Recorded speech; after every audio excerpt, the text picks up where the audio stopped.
आज अखिल भारतीय विद्यार्थी परिषद बौद्ध शाखा पक्षर बौद्ध सहरस्थित सरस्वती शिशु विद्या मंदिर सामाजिक सम्मेलन अनुष्ठित होता। यह सम्मेलन में बौद्ध जिला संयोजक प्रत्युष रंजन दानी, बलांगीर विभाग सेवार्थी विद्यार्थी विभाग संयोजक अविनाश साहू और राज्य सेवार्थी विद्यार्थी राज्य संयोजक शुभम मिश्र जोगदेते। यह अवसर में शुभम मिश्र प्रतिक्रिया शुणु।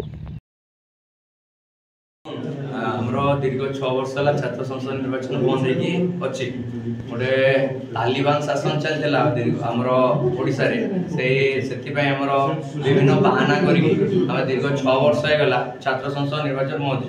छात्र संसद निर्वाचन बंद हवा द्वारा माने कैंपस रे विभिन्न माने गुंडाराज चलता माने कैंपस रे एते सारा असुविधा माने कॉलेज रे आज हजार हजार अध्यापक माने असुविधा माने कॉलेज रे हमर हॉस्टल नाही, लाइब्रेरी रो सुविधा नाही, कॉलेज रे सिक्योरिटी गार्ड रो सुविधा नाही।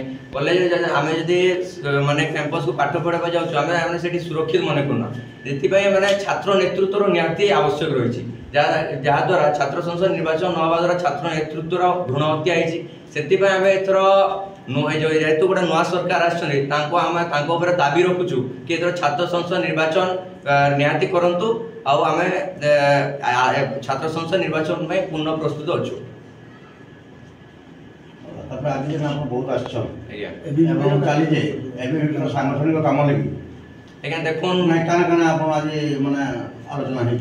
देखुन आम बर्तमान एबीपी सदस्यता अभियान चलছে आम प्रत्येक वर्ष एबीपी सदस्यता अभियान चले एथर एबीपी ओडिशा आमर 2,50,000 सदस्यता लक्ष्य रखी से बौद्ध जिले में आमर 4,000 सदस्यता आम लक्ष्य आम रखीचु।